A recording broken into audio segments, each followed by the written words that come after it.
নমস্কাৰ আৰ্নিভ সিন্ধি 24 কাপোৰ নিছে অনুষ্ঠানলৈ মই সংগীতাই আপোনালোক আটাইকে স্বাগতম জনাইছো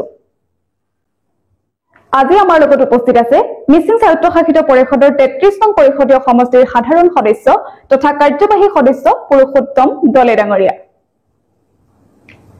আপোনাক আমাৰ এই বিশেষ অনুষ্ঠানটিলে স্বাগতম জনাইছো প্ৰথমে আপোনাক অভিনন্দন জনাইছো 5 বছৰীয়া কাৰ্যকাল সফলতাৰে সম্পন্ন কৰাৰ বাবে ধন্যবাদ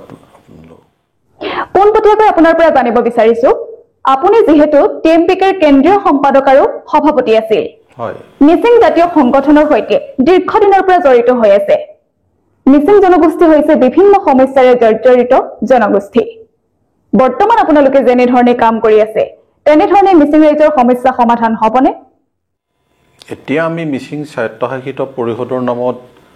যি পুঁজি পাওঁ হয় অতি সীমিত পুঁজি যেহেতু মিছিং স্বায়ত্তশাসিত পৰিষদে এতিয়াও সাংবিধানিক মৰ্যাদা পোৱা নাই আৰু সেই কাৰণে আমি তেনেকুৱা ধৰণৰ হকত পৰিমাণৰ পুঁজিও আমি পাবলৈ সক্ষম হোৱা নাই আৰু কোনো ধৰণৰ কেন্দ্ৰীয় সাহায্যও পাবলৈ আমি সক্ষম হোৱা নাই আৰু এতিয়াৰ পজিশ্যনৰ ফালৰ পৰা আমি মিছিং অধ্যুষিত অঞ্চলৰ বিভিন্ন সমস্যাসমূহ সমাধানৰ বাবে যি ধৰণৰ পুঁজিৰ মানে প্ৰয়োজন সেইখিনি নোপোৱাৰ কাৰণে এতিয়াৰ ব্যৱস্থাৰ জৰিয়তে ই সম্ভৱ বুলি আমি নাভাবোঁ কিন্তু এটা প্ৰক্ৰিয়া এটা পৰিকল্পিতভাৱে এটা প্ৰক্ৰিয়া যদি হাতত লোৱা হয় উন্নয়নৰ প্ৰক্ৰিয়া ফেজ বাই ফেজ আমি এটা মানে পৰ্যায় অতিক্ৰম কৰিব পাৰিম বুলি ভাবোঁ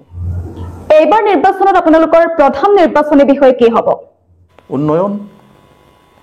উন্নয়নে আমাৰ প্ৰধান ইস্যু হ'ব যিহেতু 2013 চনত মিছিং স্বায়ত্তশাসিত পৰিষদৰ প্ৰথম নিৰ্বাচন অনুষ্ঠিত হৈছিল তেতিয়া মিছিং অধ্যুষিত অঞ্চলৰ সকলো শ্ৰেণীৰ ৰাইজে এমএছচি অঞ্চলৰ সকলো শ্ৰেণীৰ ৰাইজে আমাৰ ওপৰত বিশ্বাস ৰাখি আমাক শাসনত প্ৰতিষ্ঠিত কৰিছিল সেই 13 চনৰ পৰা 19 চনলৈকে আমাৰ নিৰ্বাচিত পৰিষদখনে যিবোৰ জনমুখী কাম কাজ কৰিলে তাৰ প্ৰতি ৰাইজ আপ্লুত হৈ 2019 চনৰ নিৰ্বাচনত এইবাৰ 35টা যি সমষ্টিত নিৰ্বাচন অনুষ্ঠিত হৈছিল সেই 35টা সমষ্টিতে আমাৰ মিত্ৰজোঁটৰ প্ৰাৰ্থীসকলক নিৰ্বাচিত কৰি পঠিয়াই সম্পূৰ্ণৰূপে বিৰোধী শূন্য কৰিলে অৰ্থাৎ আমি ৰাইজৰ আস্থা লাভ কৰিবলৈ সক্ষম হৈছোঁ আৰু সেইকাৰণে আমি এটা আমাৰ পৰিষদৰ মজিয়াত আমি আলাপ আলোচনা কৰিছিলোঁ যে ৰাইজে আমাৰ ওপৰত যি আস্থা ৰাখিছিলে নিৰ্বাচনৰ সময়ত আমি যিবোৰ প্ৰতিশ্ৰুতি দিছিলোঁ সেইবোৰতো আমি নিজাববীয়াকৈ আমি প্ৰচেষ্টা হাতত লৈ আছোঁ মানে সেই প্ৰতিশ্ৰুতিবোৰ পূৰণ কৰিবৰ কাৰণে কিন্তু ৰাইজে আমাৰ এই গোটেই কাম কাজবিলাকক লৈ তেওঁলোক কিমান সন্তুষ্ট আমি নিজেইটোতো অমুক কৰিছোঁ তমুক কৰিছোঁ কৈ থাকিলে নহ'ব আৰু সেইকাৰণে আমি কৰা বিগত 10 বছৰত কৰা বিভিন্ন কাম কাজসমূহৰ খতিয়ান লৈ আমি ৰাইজৰ মাজত গৈছোঁ ৰাইজে আমাক ভাল পাইছে আমি গোটেই মানে বিগত 10টা বছৰত যি কাম কৰিলোঁ টোটেল আমি 36টা সমষ্টিৰ ভিতৰত 56,000টা আঁচনি ৰূপায়ণ কৰিছোঁ মিছিং স্বায়ত্তশাসিত পৰিষদ হিচাপে ই এটা অভিলেখ অসমত থকা বিভিন্ন স্বায়ত্তশাসিত পৰিষদসমূহত ইমান লাৰ্জ স্কেলৰ স্কিম আজিলৈকে ইমপ্লিমেণ্টেশ্যন হোৱা নাই আৰু দ্বিতীয়তে মোৰ নিজাববীয়া যিটো সমষ্টি বা মোৰ ক্ষেত্ৰত মই লাষ্ট 13 চনৰ নিৰ্বাচনত মই অৱতীৰ্ণ হোৱা নাছিলোঁ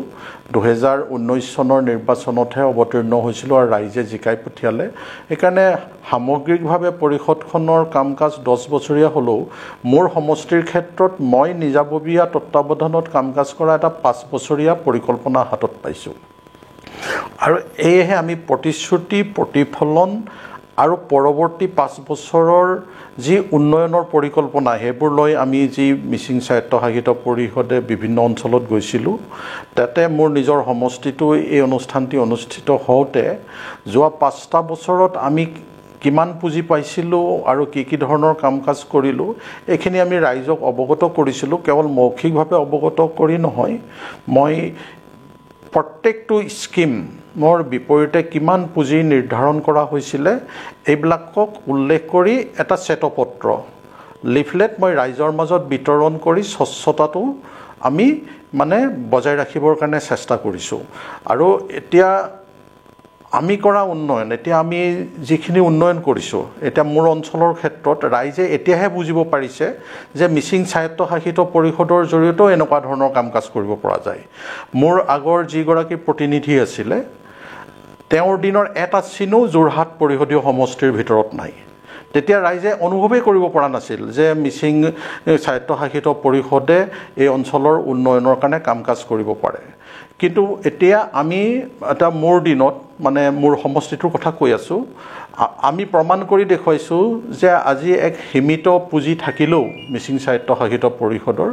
এটা পৰিকল্পনা লৈ পেলাই যদি আগবঢ়া যায় তেতিয়াহ'লে মই উদাহৰণসহ দেখুৱাই দিছোঁ যে মোৰ তাত 1,05,00,000 টকীয়া মই দলঙো নিৰ্মাণ কৰিছোঁ অথচ এটা বছৰত আমি 1 কোটি টকা চেংচন পাওঁহে এটা সমষ্টিত কিন্তু মোৰ সমষ্টিত মই কাকতিচুক গাঁৱত অলিডুবিত 2টা ইনষ্টলমেণ্টত মই এখন ষ্টীল পাইপ ব্ৰিজ নিৰ্মাণ কৰিছোঁ যাৰ ভেলু সামগ্ৰিক ভেলুটো 1,05,00,000 টকা হৈছে মানে মিচিং ৰাইজে তাৰ আগত গম পোৱা নাছিলে দে এনেকুৱা ধৰণৰ স্কিম ল'ব পৰা যায় এতিয়া মোৰ যিমানখন গাঁও আছে প্ৰত্যেক গাঁৱত এখন এখন মুৰংঘৰ নিৰ্মাণ হৈছে মোৰ অঞ্চলত যিমান এতিয়া আপোনাৰ বিদ্যালয় আছে মাত্ৰ দুখনমান বিদ্যালয় এতিয়া বাদ পৰি আছে 98% মানে শিক্ষানুষ্ঠানৰ ইনফ্ৰাষ্ট্ৰাকচাৰ ডেভেলপমেণ্টৰ ব্যৱস্থা হাতত লোৱা হৈছে আৰু বৰ সম্পূৰ্ণ হৈছে এতিয়া কথাটো হ'ল এইখিনি কাম এই উন্নয়নমূলক কামখিনি আমি কৰিব পাৰিছোঁ আৰু ৰাইজেও আস্থা ৰাখিছে কাৰণ এতিয়া বুজি পাইছে যে MSCৰ জৰিয়তেও বহুত ডাঙৰ ডাঙৰ প্ৰজেক্ট নহ'লেও অন্ততঃ ৰাইজে আশা কৰিব পৰাকৈ কিছু কাম কাজ কৰিব পৰা যায় এই আস্থাটো আমি জন্মাবলৈ সক্ষম হৈছোঁ আৰু সেইকাৰণে পৰৱৰ্তী নিৰ্বাচনতো আমাৰ শ্লোগানটো উন্নয়নেই হ'ব উন্নয়নেই আমাৰ মূল লক্ষ্য হ'ব আৰু পৰৱৰ্তী 5 বছৰত আমি আমাৰ অঞ্চলৰ কেৱল ৰাইজৰ ইনফ্ৰাষ্ট্ৰাকচাৰ ডেভেলপমেণ্ট বা বিভিন্ন ৰাস্তা ঘাট নিৰ্মাণ এইবিলাকৰ ওপৰতে গুৰুত্ব নিদি দক্ষতা বিকাশৰ জৰিয়তে আমাৰ যোনবোৰ যুৱচাম আছে যুৱচামৰ দক্ষতা বিকাশৰ জৰিয়তে বিভিন্ন দিশত বিভিন্ন কৰ্মৰ দিশত যাতে তেওঁলোক সংস্থাপিত হ'ব পাৰে তাৰ প্ৰতিও আমি ইনিচিয়েটিভ গ্ৰহণ কৰিম আমাৰ মানে নিৰ্বাচনৰ এইখিনিয়ে শ্লোগান হ'ব 6 শিডিউলক লৈ বৰ্তমান আপোনালোকৰ স্থিতি কি জানিব বিচাৰিছো 6 শিডিউলটো আমাৰ মূল দাবী আমাৰ সংগ্ৰামৰ মিচিং জাতীয় সংগ্ৰামৰ মূল দাবীটোৱে হৈছে 6 শিডিউল আমি 1982 চনত ইয়াৰ প্ৰথম প্ৰস্তাৱ গ্ৰহণ কৰিছিলোঁ যদি 93 পৰা আমি মুভমেণ্ট যে ষ্টাৰ্ট কৰিছিলোঁ সেই তেতিয়াৰ দিনৰ পৰা আজি আমি কৌশলগত কাৰণত মিচিং স্বায়ত্তশাসিত পৰিষদৰ ভিতৰত আমি সোমাই আছোঁ যদিও আমাৰ 6 শিডিউলটোৱে মূল লক্ষ্য এতিয়াৰ যিখন পৰিষদ চলাই আছোঁ এইখন আমাৰ লক্ষ্য নহয় 6 শিডিউলটোৱে আমাৰ মূল লক্ষ্য কাৰণ 6 শিডিউল মানে সাংবিধানিক মৰ্যাদা আজি যিখন আমি মিচিং স্বায়ত্তশাসিত পৰিষদ চলাই আছোঁ ইয়াৰ কোনো সাংবিধানিক মৰ্যাদা নাই ই অসম চৰকাৰৰ বিধানসভাৰ মজিয়াত পাছ কৰা এখন আইনৰ জৰিয়তেহে মিচিং স্বায়ত্তশাসিত পৰিষদখন চলি আছে আৰু এনেকুৱা ধৰণে স্বায়ত্তশাসিত পৰিষদ গঠন কৰিব পৰা বিধি ব্যৱস্থাৰ কথা ভাৰতীয় সংবিধানত কিন্তু উল্লেখ নাই আমি সেইকাৰণে কৈছোঁ যে ভাৰতীয় সংবিধানত উল্লেখ কৰা মতে সাংবিধানিক মৰ্যাদা মিচিং স্বায়ত্তশাসিত পৰিষদক দিব লাগে কাৰণ আমি এই পৰিষদখনৰ জৰিয়তে এনেকুৱা এটা ৰাজনৈতিক প্ৰশাসনিক ব্যৱস্থা আমাৰ অঞ্চলত বিচাৰিছোঁ যি ৰাজনৈতিক প্ৰশাসনিক ব্যৱস্থাটোৰ জৰিয়তে সামগ্ৰিক এটা বিকাশৰ ক্ষেত্ৰত আমি আগবাঢ়ি যাব পাৰোঁ আৰু ভৱিষ্যতে এখন সুন্দৰ প্ৰগতিশীল সমাজ আমি আমাৰ অঞ্চলত গঢ়ি তুলিব পাৰোঁ পৰিষদত লাখ লাখ টকা দুৰ্নীতিৰ অভিযোগ সময় উত্থাপন হৈ আহিছে এই বিষয়ে আপুনি কি ক'ব খুজিব নাই এইটোতো আপোনাৰ দুটা কাৰণ দিশ থাকিব পাৰে বহুতে ৰাজনৈতিক উদ্দেশ্য সন্মুখত ৰাখি মানে এনেকুৱা ধৰণৰ অভিযোগবোৰ আনে দ্বিতীয়তে বহুতে সঁচা অৰ্থত মানে পৰিষদখনে সুস্থিৰভাৱে উন্নয়নমূলক কাম কাজ কৰাটো নিবিচাৰে বিভিন্ন সময়ত মানে বিভিন্ন অভিযোগবোৰ উত্থাপন কৰি কাউন্সিলখনক মানে অস্থিৰ কৰিবৰ কাৰণে চেষ্টা কৰে আৰু কেতিয়াবা আমি এইটো নকওঁ ক'ৰবাত আঁচনিবোৰ ৰূপায়ণ কৰোঁতে সামান্য ক'ৰবাত কিবা কিবি খেলি মেলি হৈছে চাগে, কিন্তু যি ধৰণৰ আপোনাৰ অভিযোগবোৰ উত্থাপন কৰিব বিচাৰে তেনেকুৱা ধৰণৰ কোনো দুৰ্নীতি অন্ততঃ আমাৰ দিনত হোৱা নাই। ইয়াত কথা আছে, এতিয়া আপোনাৰ 2013 চনৰ পৰাহে মিচিং সাহিত্য সাহিত্য পৰিষদৰ নিৰ্বাচন অনুষ্ঠিত হৈছে, কিন্তু মিচিং সাহিত্য সাহিত্য পৰিষদখন 1995 চনতে গঠন হৈছিল। 1995 চনৰ পৰা 2013 চনলৈ 18টা বছৰ হয়। এই 18টা বছৰ আপোনাৰ নিৰ্বাচন অনুষ্ঠিত হোৱা নাছিল, কিন্তু তেতিয়াও পুঁজি আহিছিল। 1995 চনৰ পৰা 13 চনলৈকে 18টা বছৰ, এই 18টা বছৰো ৰাজ্য চৰকাৰৰ পৰা পুঁজি আহি আছিল আমাৰ অঞ্চলৰ উন্নয়নৰ কাৰণে। আৰু তেতিয়া পৰিষদখন এনেকুৱা ধৰণে পৰিচালিত হৈছিল যে ৰাজ্যত যি চৰকাৰ গঠন হয় চৰকাৰৰ মানুহখিনিক লৈ পেলাই এখন অন্তৰ্বৰ্তীকালীন পৰিষদ গঠন কৰে, আৰু অন্তৰ্বৰ্তীকালীন পৰিষদখনৰ জৰিয়তে তেওঁলোকে বিভিন্ন কাম কাজবোৰ কৰে। যি অন্তৰ্বৰ্তীকালীন পৰিষদখনৰ ৰাইজৰ প্ৰতি কোনো দায়বদ্ধতা নাথাকে, কাৰণ তেওঁলোক ৰাইজৰ ভোটৰ জৰিয়তে নিৰ্বাচিত হৈ নাহে। আৰু সেয়েহে আপুনি মিচিং সাহিত্য সাহিত্য পৰিষদৰ ভিতৰত এই 2013 চনৰ পৰা এই 2024 চনলৈকে বিভিন্ন আঁচনিৰ অৱশিষ্ট আপুনি বিচাৰি পাব বা গোটেই উদাহৰণবোৰ বিচাৰি পাব, কিন্তু 13 চনৰ আগলৈকে যিবোৰ তাৰমানে ইণ্টাৰিম কাউন্সিলৰ জৰিয়তে তেওঁলোকে বিভিন্ন আঁচনি তেওঁলোকৰ চৰকাৰী পক্ষৰ মানুহে ৰূপায়ণ কৰিছিল, সেইখিনি কিন্তু আপুনি ক'তো বিচাৰি নাপাব। আৰু সেইকাৰণেই আজি বিভিন্ন দুৰ্নীতিৰ বিষয়বোৰ উপস্থাপন হয় যে মানে পৰিষদৰ পইচাবোৰ ক'ত গ'ল, তেতিয়াহ'লে যোৱা 18টা বছৰত পৰিষদৰ পইচাবোৰ ক'ত গৈছিলে, সেই প্ৰশ্নবোৰ উত্থাপন হৈছে আজি। সেইকাৰণেই ইয়াতে দুৰ্নীতিৰ বিষয়বোৰ আহে। কিন্তু ইয়াতে আপোনাৰ 2006 চনত মিচিং জাতীয় সংগঠনে কৌশলগত কাৰণত তেতিয়াৰ চৰকাৰৰ লগত এটা আণ্ডাৰষ্টেণ্ডিঙত আহি সাময়িকভাৱে অন্তৰ্বৰ্তীকালীন পৰিষদত অংশগ্ৰহণ কৰিছিল, কিন্তু তাতে যিখিনি মানে ভিতৰত সোমাই লৈ যিখিনি কথা গম পোৱা গৈছিল যে নিৰ্বাচিত পৰিষদ অবিহনে অন্তৰ্বৰ্তীকালীন পৰিষদৰ ভিতৰত থাকি জনগণৰ উন্নয়ন কোনোপধ্যে সাধন কৰিব পৰা নাযায়। আৰু সেইকাৰণেই এইবিলাক বিষয় লৈ পেলাই আমি তেতিয়া পৰিষদত ইণ্টাৰিম কাউন্সিলত সোমাইছিলোঁ, যদিও চৰকাৰক আমি নিৰ্বাচন কৰিবৰ কাৰণে হেঁচা প্ৰয়োগ কৰিছিলোঁ, আমাৰ হেঁচা নামানিলে, যাৰ কাৰণে চৰকাৰৰ লগত সংঘাত হোৱাৰ পাছত আমাৰ পৰিষদখন তেওঁলোকে ভংগ কৰি দিছিল। আৰু ভংগ কৰি নিদিয়া হ'লেও আমিয়ে ওলাই যাবৰ কাৰণে সিদ্ধান্ত গ্ৰহণ কৰিছিলোঁ। কিন্তু কাৰণ আমি এটা কথা বুজি পাইছিলোঁ যে ৰাইজৰ প্ৰতি দায়বদ্ধ এক নিৰ্বাচিত পৰিষদ যদি নাথাকে তেতিয়াহ'লে উন্নয়ন সম্ভৱ নহয়। যাৰ উদাহৰণ 1995 চনৰ পৰা এই 18 বছৰীয়া পৰিক্ৰমাত 13 চনলৈকে বিভিন্ন অন্তৰ্বৰ্তীকালীন পৰিষদবিলাকে কাম কাজবোৰ কৰিব নোৱাৰিলে, তাৰে এক উদাহৰণ। তাৰমানে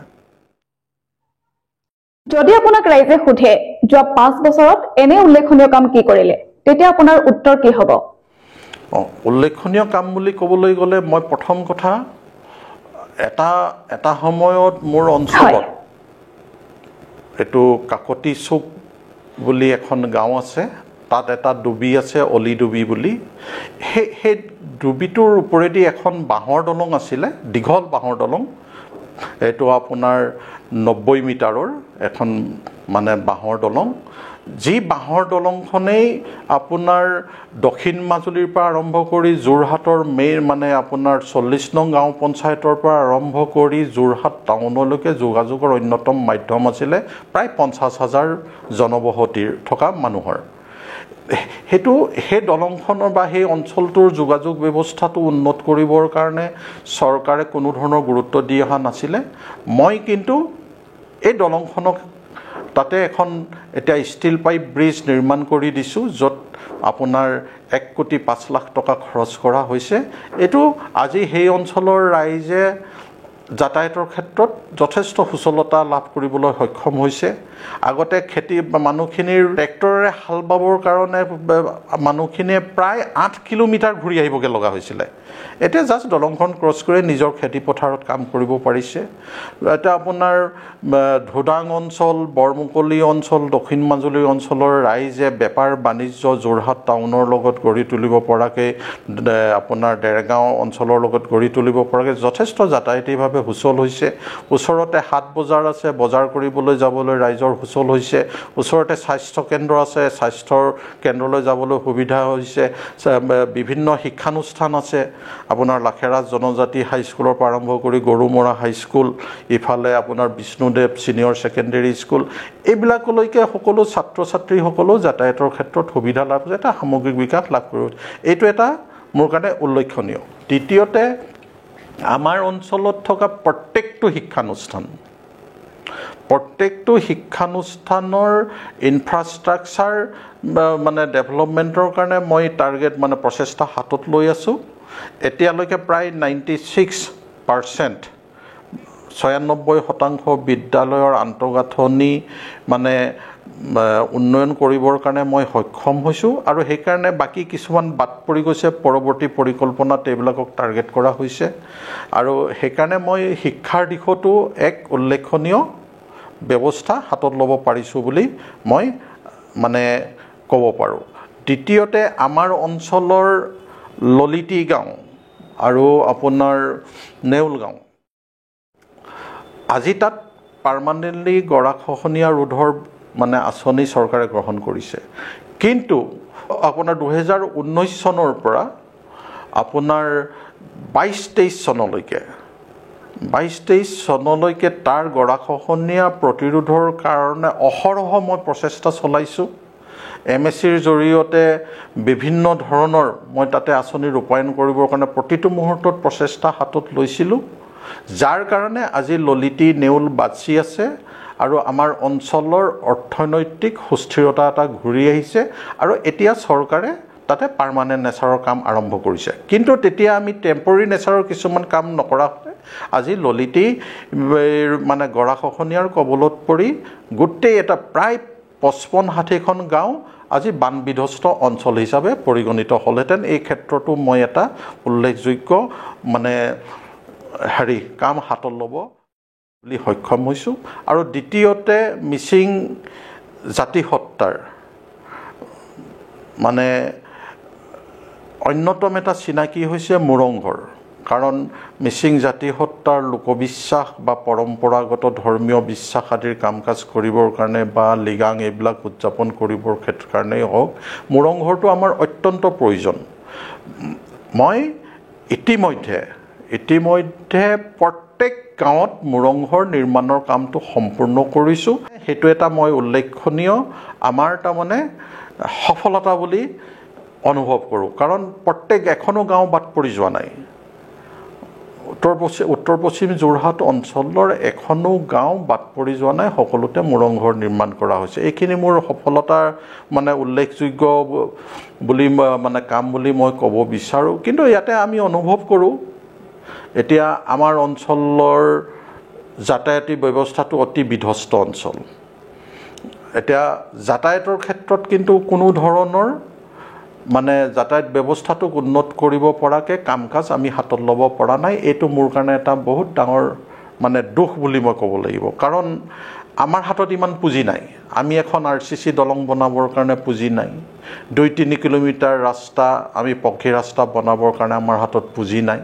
বহুত অসুবিধাৰ সন্মুখীন হওঁ মাত্ৰ এবছৰত কেতিয়াবা 70 লাখ টকা কেতিয়াবা 1 কোটি টকা পাওঁ এইবাৰ পাইছোঁ 75 লাখ টকা এটা আগৰবাৰ আপোনাৰ 22-23ত পাইছোঁ 70 লাখ টকা সমষ্টি হিচাপে এতিয়া এই 70 লাখ 75 লাখ বা কেতিয়াবা পোৱা 1 কোটি টকাৰে 7টা পঞ্চায়তৰ 56খন গাঁৱত কাম কৰিব লগা হৈছিল এইটো বিৰাট চ্যালেঞ্জিং মানে এইটো সম্ভৱ নহয় তাৰমানে আজি আমি চাওঁ বিভিন্ন গাঁও পঞ্চায়তবিলাকত এখন গাঁও পঞ্চায়তৰ কাৰণে বাৰ্ষিক পৰিকল্পনাত তেওঁলোকে প্ৰায় 3 কোটিৰ পৰা 4 কোটি টকা পায় মানে নিৰ্দিষ্ট মাত্ৰ কেইখনমান গাঁৱৰ কাৰণে আমি আকৌ মানে আমাৰ অঞ্চলত থকা বিভিন্ন গাঁওবিলাকৰ উন্নয়নৰ কাৰণে মানে 1 কোটি টকা 70 লাখ টকা 75 লাখ তেনেকৈ পাই আহিছোঁ আৰু সেইকাৰণে বহু ইচ্ছা থকা স্বত্তেও যাতায়াতী ব্যৱস্থাটোৰ উন্নয়নৰ কাৰণে আমি কাম কৰিব পৰা নাই চৰকাৰ কেন্দ্ৰ চৰকাৰৰ ওপৰতে নিৰ্ভৰশীল হৈ থাকিব লগা হৈছে শেষত মই জানিব বিচাৰিছো যোৱা 5 বছৰত আপোনাৰ অভিজ্ঞতা কেনে ধৰণৰ আৰু সমষ্টিবাসী ৰাইজক কি ক'ব খুজিব মোৰ অনুভৱ এইটোৱে ৰাইজে আমাক যি ধৰণৰ তাৰমানে আস্থা আৰু বিশ্বাসেৰে নিৰ্বাচিত কৰি পঠিয়াইছিলে সেইখিনি পূৰণ কৰিবৰ কাৰণে মই যথেষ্ট চেষ্টা কৰিছিলোঁ কিন্তু কিমান কৰিব পাৰিলোঁ কিমান নোৱাৰিলোঁ সেইটো মই নিজেতো চাৰ্টিফিকেটটো দিলে নহ'ব তাৰ সম্পূৰ্ণৰূপে বিচাৰৰ ভাৰটো ৰাইজৰ ওপৰত আৰু এতিয়াও মোৰ যথেষ্ট সপোন আছে এতিয়া কাৰণ অৰিজিনেলিয়ে মিচিং অট'নমাছ কাউন্সিলৰ এৰিয়াবোৰ যথেষ্ট পিছপৰা আৰু তাতে মোৰ অঞ্চলত মিচিং অনামিচিং অৰ্থাৎ বিভিন্ন জনগোষ্ঠীৰ মানুহে বাস কৰে মিচিং স্বায়ত্তশাসিত পৰিষদ এলেকাটোৰ ভিতৰত মই যোৱা সময়ছোৱাত সকলো জনগোষ্ঠীৰ আশা আকাংক্ষাসমূহ কিমান দূৰ পূৰণ কৰিব পাৰিছোঁ সেইটো বিচাৰৰ ভাৰ তেওঁলোকৰ ওপৰত কিন্তু মোৰ এটাই পৰিকল্পনা থাকিব যে সকলো জনগোষ্ঠীৰ সামগ্ৰিক উন্নয়নটোৱেই একমাত্ৰ লক্ষ্য থাকিব হয় আপোনালৈ ধন্যবাদ থাকিল আমাক ইমানখিনি সময় দিয়াৰ বাবে ধন্যবাদ হয় প্ৰিয় দৰ্শক মিচিং স্বায়ত্তশাসিত পৰিষদৰ 33 নং পৰিষদীয় সমষ্টিত যোৱা 5 বছৰত পুৰুষোত্তম দলে ডাঙৰীয়াই সমষ্টিবাসী ৰাইজৰ বাবে কি কাম কৰিলে এই সকলোখিনি কথা আপোনালোকে শুনিলে আশা কৰিছো এই বিষয়ে আপোনালোকৰ মতামত আগবঢ়াব ধন্যবাদ